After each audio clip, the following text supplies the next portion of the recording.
I'm coming for the money tonight. My daughter-in-law, Sarah, said through the phone. The second she learned my pension had cleared. Don't you dare go out.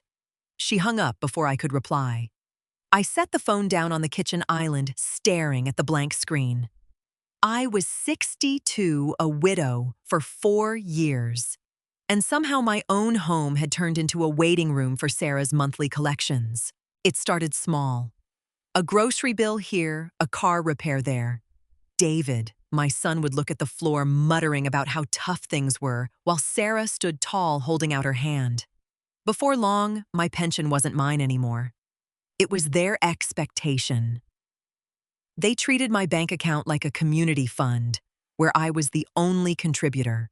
I usually went to the ATM, pulled out $400, and left it in a white envelope on this exact counter. I would sit in the living room listening to Sarah walk in, snatch the envelope, and leave with a brief hollow, "Thank you." Not today. I picked up my purse and pulled out the crisp bills I had withdrawn an hour earlier. I didn't put them in the envelope. Instead, I slid them straight into my own wallet. I smoothed out the leather, closed the clasp, and placed it back in my bag. I didn't feel like crying. I didn't feel guilty. I just felt a sudden, cold clarity. The bank was closed. I walked over to the coffee maker, brewed a fresh pot, and poured myself a cup. I took a sip, looking at the empty spot on the counter where the envelope usually sat. I knew exactly what would happen when she walked through that door. Tonight, she was going to find a very different mother-in-law waiting for her. The front door unlocked at exactly 7. Sarah didn't knock. She had a spare key, a privilege she treated as an absolute right. I heard her heels clicking sharply against the hardwood floor of the hallway, a familiar rhythm of entitlement. I remained seated at the small dining table, flipping through a home gardening magazine. Sarah walked straight into the kitchen. Her eyes immediately darted to the counter. She stopped scanning the granite surface, then looked over at me. "Gloria, where is it?" she asked, her tone flat, already laced with irritation. I turned the page of my magazine. "Where is what?" "Sarah. The envelope. The money. We have that credit card bill due tomorrow, and David said you went to the bank this morning." I closed the magazine and looked up at her. I did go to the bank, but I spent the money. The gutters needed cleaning, and I decided to hire a crew instead of climbing a ladder myself. Sarah stared at me, her jaw tightening. "You spent it without asking us. You know we rely on that portion." "Gloria, David is going to be incredibly stressed out. David is 35. I replied, my voice perfectly level. "He has a salary. My pension is for my expenses, and keeping water out of my foundation is an expense." She took a step forward, trying to use her height to intimidate me. "We had an agreement. We had a habit," I corrected her. "And I broke it. You'll have to adjust." Sarah's face flushed. She grabbed her purse off the island. "I'm calling David. We'll see what he has to say about this." She stormed out, slamming the front door behind her. I picked up my coffee cup, took a slow sip, and smiled. Let her call him. It wouldn't change a thing. 2 days later, I was in the kitchen chopping vegetables when the front door handle rattled. It shook aggressively, followed by the sound of metal scraping against metal. I set my knife down and wiped my hands on a towel. I walked into the hallway just in time to hear Sarah sigh loudly from the front porch. I opened the door. Sarah's was standing there with a basket of laundry, holding her spare key up to the light, as if inspecting it for damage. "The lock is jammed," she stated, pushing past me mentally even if she couldn't physically cross the threshold yet. "I need to use your washer. Ours is making that noise again." "The lock isn't jammed," I said, blocking the doorway with my body. "It's new." She blinked, lowering the basket slightly. "What do you mean it's new? Why didn't you give David the new key?" "Because David doesn't live here, Sarah. Neither do you. If you need to come over, you can text me and ask if I'm home." Her mouth parted in disbelief. "You changed the locks. Are you trying to keep us out of your own house? I'm keeping my home private, I said smoothly. It's a basic boundary.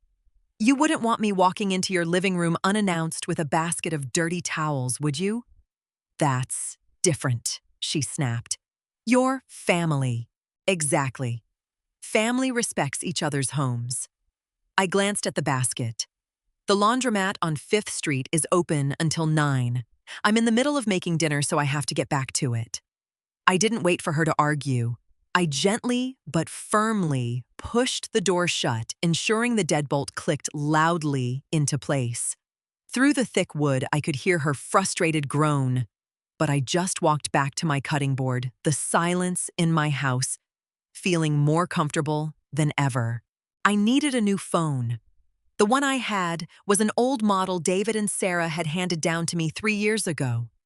Sarah had set it up for me transferring my contacts and downloading the apps.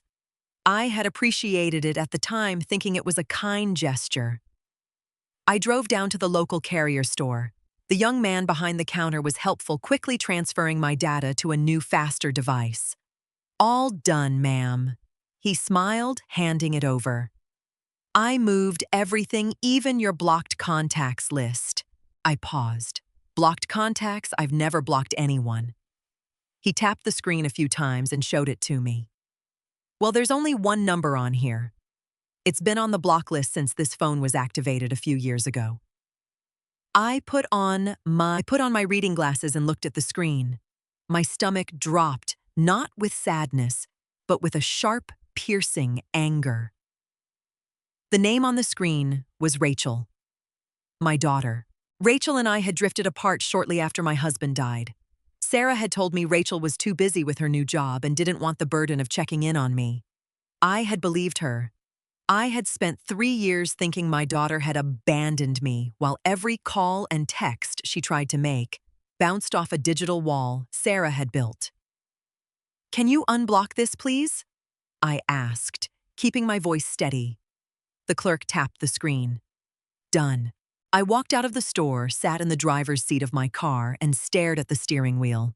The financial control was one thing, but isolating me from my own daughter to ensure I had no one else to rely on, that was a line. I started the engine knowing exactly who I was calling first. Every Sunday at noon, David and Sarah arrived for lunch.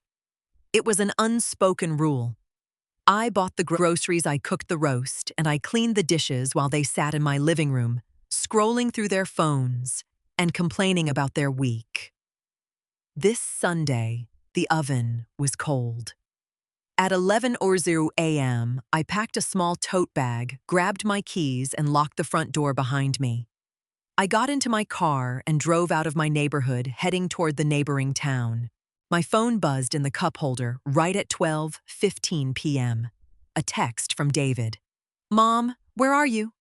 We're at the store." I let it sit for a moment before typing a quick reply at a red light. "I'm out for the day. Didn't plan on cooking. Have a good afternoon." The phone rang immediately. I hit the red decline button and turned on the radio. For years, I had molded my weekends around their convenience, afraid that if I didn't cook, they wouldn't visit at all. Now, I realized their visits weren't out of love. They were out of convenience. I pulled into the parking lot of a quiet diner just off the highway.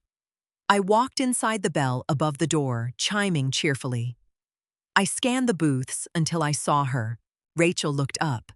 She looked older, her hair styled differently, but her eyes were exactly the same. She stood up, looking hesitant, unsure of where we stood. I didn't hesitate. I walked over, wrapped my arms around her, and held her tight. We had a lot of catching up to do and a lot of lies to untangle.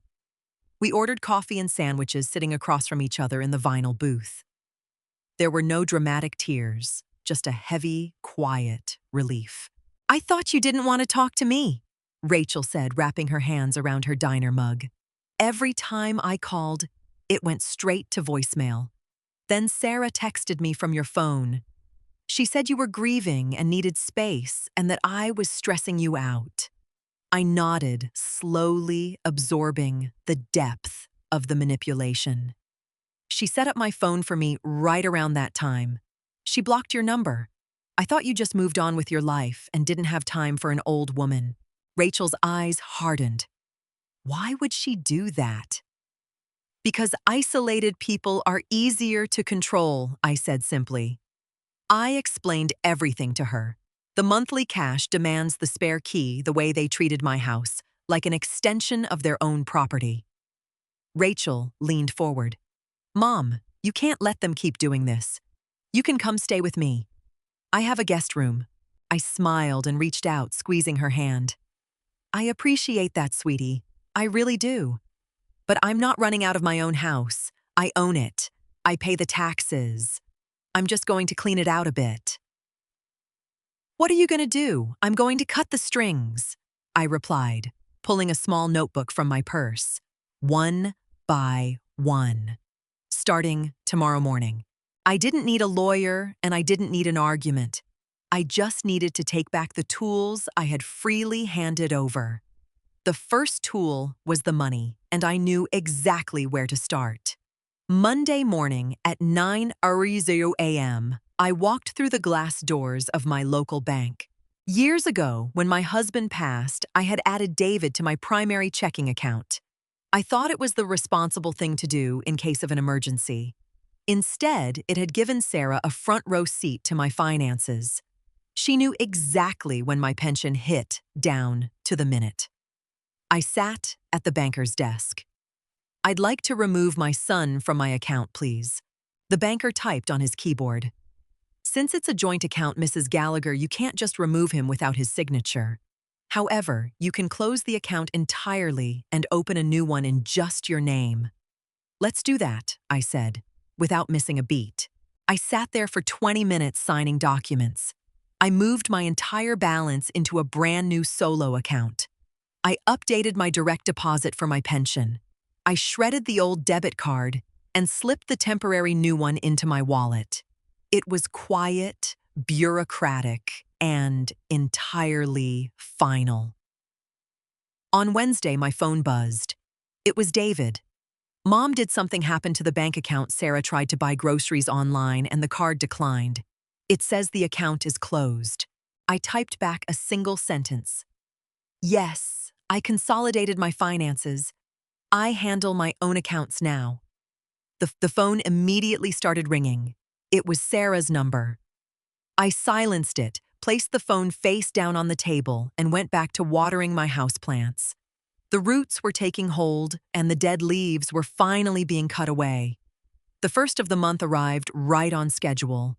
My pension was deposited into my new private account at 2:10 a.m.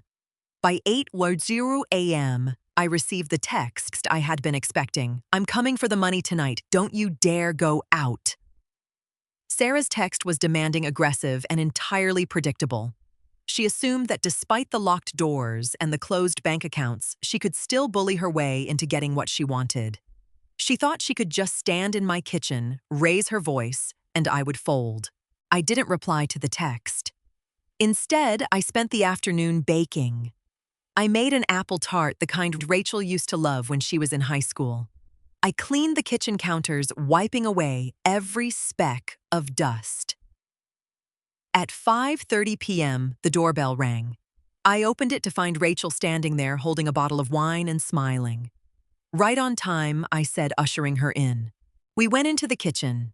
I set out the plates, the forks, and poured 2 glasses of wine. We sat at the small dining table, the tart sitting perfectly in the center. The house smelled like cinnamon and apples.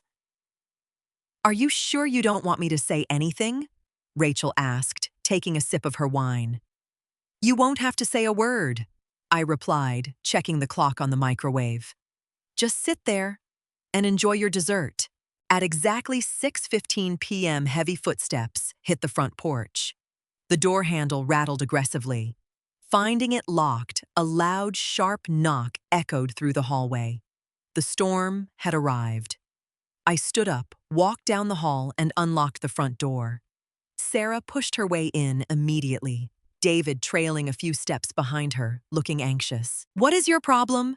Gloria, Sarah demanded, marching right past me toward the kitchen. You close the account, you change the locks, you ignore my texts. We have bills to pay. Where is the cash? I closed the door calmly and followed them. I told you, Sarah. The arrangement is over. Sarah rounded the corner into the kitchen, her mouth open to shout another demand. She froze. Her high heels stopped dead on the linoleum. The color completely drained from her face. She stood, staring at the dining table, her eyes wide, unable to process what she was seeing. Rachel was sitting at the table, taking a relaxed bite of the apple tart. She looked up, her expression entirely neutral. "Hello, Sarah." David bumped into his wife's back, stepping around her. When he saw his sister, the sister his wife had actively kept away for 3 years, he went pale. "Rachel, in the flesh," Rachel said, setting her fork down. Sarah's mouth opened and closed like a fish on a dock. She looked at me, then at Rachel, the realization hitting her like a freight train. The blocked phone, the isolation, the jig was completely up. "There is no money, Sarah," I said, stepping into the kitchen and standing beside my daughter. "There are no more spare keys. There are no more blocked calls. You have no authority in this house over my finances or over my family. You will leave now, and you will not ask me for another dime as long as you live." Sarah looked around the room, searching for an angle, a way to spin it. But there was nothing. No leverage left. Sarah snapped, her voice trembling. "Let's go." David looked at me, shame finally overriding his passivity. But I just pointed toward the front door. They turned and walked out, leaving the house exactly as they found it, mine. It has been 6 months since that evening in the kitchen. David and Sarah didn't apologize, but I didn't expect them to. They simply stopped coming around. David called once awkwardly, asking about the weather, testing the waters to see if the bank vault had miraculously reopened. I kept the conversation polite, brief, and entirely devoid of financial assistance. He hasn't asked again. I woke up this morning to the sound of birds outside my window. The house was quiet, but it wasn't the heavy, anxious silence of waiting for a knock on the door. It was the peaceful silence of true ownership. I walked into the kitchen and put the kettle on. The counter was clean. No envelopes, no spare keys waiting to be snatched. Rachel comes over every Sunday now. We don't do massive roasts or forced family gatherings. Sometimes we just sit on the porch and drink coffee. Sometimes we go out to the diner. We are rebuilding piece by piece without anyone standing in the middle. I took my tea over to the kitchen table and sat down, looking out the window at the morning sun hitting the garden. I didn't need to yell, and I didn't need to fight to get my life back. I just had to remember that the keys to this house and to my life belonged to me all along. I took a sip of my tea, feeling the warmth settle in my chest, and smiled. If there's one thing this story reminds us of, it's that taking back your power doesn't always require a shouting match or a dramatic confrontation. Sometimes the strongest way to stand up for yourself is through quiet, firm actions. We often tolerate being taken advantage of because we want to keep the peace, especially when it comes to family. But keeping the peace shouldn't mean sacrificing your own. Setting boundaries, whether it's closing a bank account, changing a lock, or simply saying no, doesn't make you a bad parent or a selfish person. It just means you recognize your own worth. You never have to explain or justify your boundaries to people who only value you for what they can take from you. The keys to your life always belong to you. If Gloria's story resonated with you, please hit that subscribe button and turn on notifications for more stories about real people finding their strength and reclaiming their peace. What would you have done if you were in Gloria's shoes? Have you ever had to draw a hard line with a difficult family member? I'd love to hear your thoughts, so let me know down in the comments below. Thank you so much for watching, and I'll see you in the next video.